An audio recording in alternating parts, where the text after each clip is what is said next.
Bismillah. Ce soir-là, quand Doris monta dans la voiture de Warrington avec les détectives, elle semblait calme et résolue. « J'ai fermement l'intention de pénétrer dans cette maison », déclara-t-elle au chauffeur. « Oui, mademoiselle, » murmura Warrington. « Nous entrerons tous dans cette maison, » assura Hannibal. « Nous avons un plan. »« Qu'avez-vous projeté » demanda vivement Doris. « Attends et tu verras, » répondit Hannibal.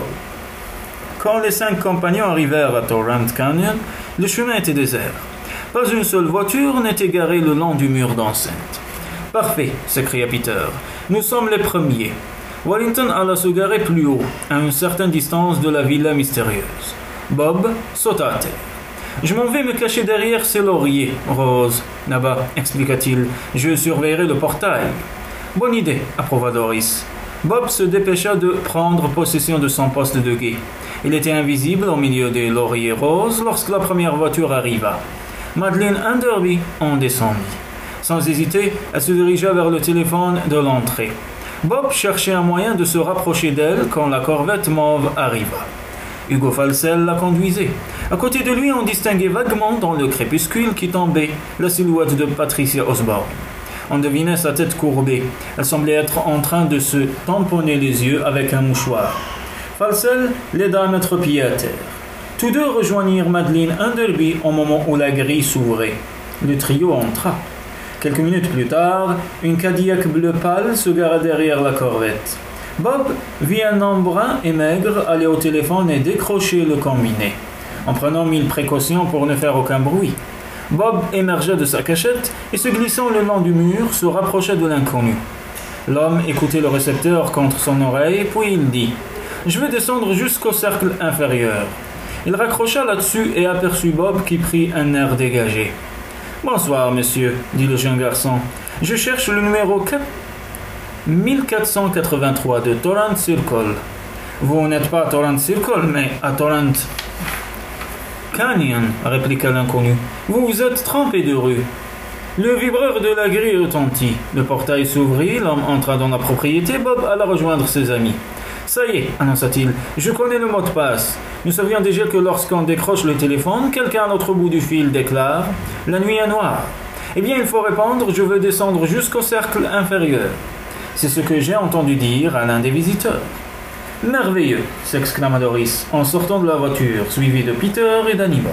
« Tenez-vous prêt à toute éventualité » dit gravement Hannibal au chauffeur. « Comptez sur moi » répondit Warrington. « Je vous attends. » Les 3 garçons et Doris allèrent droit à la grille. Hannibal décrocha le téléphone et porta le récepteur à son oreille. « La nuit est noire » murmura une voix rauque. « Je vais descendre jusqu'au cercle inférieur » répliqua Hannibal d'une voix aussi grave qu'il le put. Son correspondant inconnu raccrocha. Baba l'en fit autant. Presque aussitôt, le vibreur résonna. Peter poussa le portail qui s'ouvrit sans résistance. Le petit groupe se faufila dans le parc de la propriété. La grille se referma derrière eux. Bob essaya en vain de faire jouer la poignée. La grille resta fermée. « Je connais le truc pour l'ouvrir » assura Hannibal. « Il suffit de presser un bouton dissimulé dans les lierres, à droite du portail. J'ai vu opérer le gars qui a si gentiment expulsé Peter, le soir où il est tombé du mur. » Bob inspecta les lierres. « Je le vois, dit-il. Cela doit servir à couper un circuit. » « Précieuse indication, » estima Hannibal, ravi. « Puisque nous connaissons la place exacte du bouton, cela pourra nous servir en cas d'urgence. »« Et maintenant droit à la maison, » dit Doris. « Et pas si vite, » protesta Hannibal. « Si cette réunion ressemble à celle que nous avons vue, d'autres personnes vont encore arriver. » Le détective en chef ne se trompait pas. Caché dans un coin obscur du parc, les 4 compagnons virent entrer plusieurs visiteurs. Au bout d'un quart d'heure, 8 étaient passés devant eux. Bob calcula tout bas. 8 plus Madeleine Enderby, Mademoiselle Osborne, Falsell et le type Grasse, auquel j'ai appris le mot de passe, cela fait 12 en tout. Le même nombre que l'autre soir. Je pense que le défilé est terminé. Il était au cours des 10 minutes suivantes, plus personne n'arriva. Les détectives estimèrent qu'il était temps de passer à l'action. « Soyons très prudents, » recommanda Peter. « Je ne tiens pas à affronter de nouveau le gardien de cette baraque. » Sans bruit, les 4 amis traversèrent une pelouse. Quand ils furent tout près de la maison, ils purent constater qu'un ray de lumière filtrée entre de lourds rideaux voilant une fenêtre.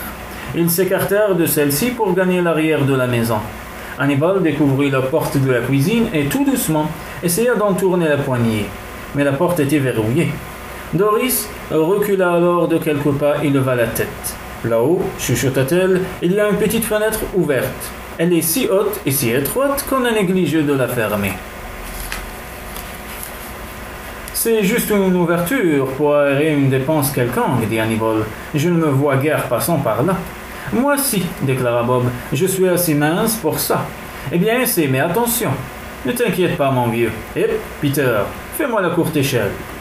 Peter prêta le concours de ses solides épaules à son camarade qui se hissa jusqu'à l'ouverture, se tortilla pour se faufiler à l'intérieur et disparut brusquement. J'espère qu'il réussira, murmura Doris. Chut, fit Hannibal. Une interminable minute s'écoula, puis la porte de la cuisine s'ouvrit en silence. Bob parut. Entrez, dit-il dans un souffle. Ils sont tous dans une pièce de devant. Les détectives et Doris traversèrent la cuisine sur la pointe des pieds, guidés par une faible lueur venant du vestibule. Celui-ci était vaste. À gauche s'amorçait un large escalier et à droite on apercevait l'arche d'une grande porte. La lueur venait de là. Hannibal et ses amis revinrent dans la cuisine. Dehors, la lune s'était levée. À sa clarté, les 4 compagnons distinguèrent les objets qui les entouraient. Une cuisinière, une table. Soudain, Hannibal avisa une autre porte. Au fond de la pièce, prenant le bras de Doris, il lui en fit franchir le seuil. Peter et Bob suivirent. Au-delà de la porte, l'obscurité était d'un noir d'encre. La petite procession devait se frayer prudemment un chemin à travers des objets inconnus. Il fallut éviter plusieurs meubles, entre autres un sofa recouvert de velours. Enfin, les jeunes détectives aperçurent un ray lumineux au bas d'une autre porte. Hannibal lâcha le bras de Doris. Ses doigts errèrent sur le panneau de bois. Trouvèrent le loquet. Celui-ci céda son mot. Hannibal tira le bâton à lui, en trouvant la porte de quelques centimètres à peine. Son regard plongea dans une vaste salle éclairée. La société est au complet, annonça au même instant la voix familière d'Hugo Falsel. Hannibal ouvrit un peu plus la porte, les autres se pressèrent autour de lui. Le spectacle qui s'offrit à eux était curieux. De longues bougies noires brûlaient dans les candélabres d'argent. Le centre de la pièce était occupé par une grande table ronde, recouverte d'un tapis noir, autour de laquelle 12 personnes se tenaient debout derrière leurs chaises. Hugo Falsel faisait face au grand vestibule. De l'autre côté de la table, un 13e siège semblait attendre son occupant. C'était une sorte de trône. Des cobras en bois sculptés et dorés servaient d'accoudoir et déroulaient leurs anneaux jusqu'au-dessus du dossier. Pat Osborne, à côté du trône, donnait l'impression d'être ailleurs. Tous les autres attendaient sans bouger, dans la pièce silencieuse. Hannibal constata que l'assemblée paraissait comme engloutie dans des ténèbres que les bougies dissipaient à peine. Des teintures noires couvraient les murs et les fenêtres et frémissaient sous l'action de souffles invisibles. Falsel répéta soudain. La société est au complet. Alors Doris et ses camarades entendirent des pas descendre l'escalier. Une haute silhouette se dressa soudain sous l'arche de la porte. Le nouveau venu, qui portait un long manteau noir, fit une pause sur le seuil, puis pénétra lentement dans la pièce. Il prit place, avec solennité, sur le trône au serpent, et pour la première fois, les enfants purent le voir distinctement. Peter retint une exclamation. Si Hugo Falsel était pâle, cet homme était livide. Son visage était si blanc qu'il se détachait comme une tête de fantôme au-dessus de son vêtement couleur de nuit. Ses cheveux étaient cachés par une sorte de bonnet collant, noir également. L'homme se drapa dans son manteau vague et fit un léger signe. Tous les membres de la société secrète s'assirent. L'homme en noir frappa 2 fois des mains. De longues mains blanches et diaphanes. À ce signal, Hugo Falsel s'éloigna un court instant pour revenir porteur d'un plateau. Sur celui-ci se trouvait une coupe d'argent qu'Hugo offrit au personnage installé sur le trône. « Que Bélial favorise tous ceux qui sont ici » murmura l'homme. Il prit la coupe et la porta à ses lèvres. « Moloch nous entende » souhaitait le chœur des voix. L'homme tendit la coupe à Patricia Osborne. Elle la prit, elle semblait retenir ses larmes. Que Bélial favorise tous ceux qui sont ici, répéta-t-elle d'une voix tremblante. Elle but et passa la coupe à son voisin, tandis que les autres entonnaient leur prière à Moloch. Chacun, à tour de rôle, procéda au même rite, puis la coupe revint à l'homme en noir qui la rendit à Falcel. Falcel alla alors chercher un petit brasero monté sur 4 pieds. Il le plaça sur la table en face de l'homme en noir qui se leva et étendit les mains au-dessus des charbons ardents. Asmodée, Abaddon et Iblis, veillez sur nous, psalmodiait-il. Falcel lui tendit un plat d'argent dans lequel il prit quelques gouttes d'un liquide qu'il projeta sur le brasero. Une colonne de fumée s'éleva, tandis qu'une odeur à la fois douceâtre et forte arrivait aux narines des jeunes détectives. « Bélial !» cria encore l'homme en noir. « Écoute-nous, envoie la force du serpent pour nous protéger. Permets-nous de te contempler sous sa forme, fais-nous entendre ta voix. » L'homme en noir se tenait rigoureusement immobile. Les autres ne bougeaient pas davantage, et au sein de cette immobilité générale, dans le silence ambiant, Doris et les garçons commencèrent à entendre la chanson redoutée. Quelqu'un ou quelque chose fredonnait de la plus horrible manière. Doris fit un mouvement comme si elle se préparait à fuir. Hannibal lui saisit le bras et la retint. Le bruit devint plus fort. Il s'enfla, faisant frémir tous les assistants. Pour la seconde fois, l'homme en noir plongea les doigts dans le plat d'argent et aspergea le brasier. L'odeur d'encens se répandit à nouveau. Soudain, dans la fumée mouvante, quelque chose prit corps. Bob avala sa salive. Bélial se manifeste, annonça l'homme en noir d'un ton victorieux. Le serpent immortel est parmi nous. Les jeunes détectives ne purent réprimer un tremblement en voyant la chose qui se tordait à travers la fumée. C'était un énorme cobra, bleu et vert, au capuchon déployé, dont les yeux rouges brillaient. L'abominable fredonnement, cependant, continuait à s'amplifier à tel point qu'Hannibal dut lutter pour ne pas se boucher les oreilles. Enfin, il commença à décroître pour faiblir de plus en plus. La fumée s'amenuisa, le terrible serpent pâlit et s'estompa. Le fredonnement cessa tout à fait, la chose était partie. L'homme en noir se rassit sur son trône. L'intérêt de chacun des membres de notre confrérie est l'intérêt de tous, déclara-t-il, faisant la chaîne des mains. Patricia Osborne regardait droit devant elle, mais posa docilement sur la table une main dont l'homme en noir s'empara. Soudain, Hannibal donna un coup de coude à Peter. Des pas descendaient doucement l'escalier. Une silhouette massive s'encadra dans l'arche de la porte. C'était le costaud auquel Peter avait eu affaire le soir où il avait dégringolé du mur.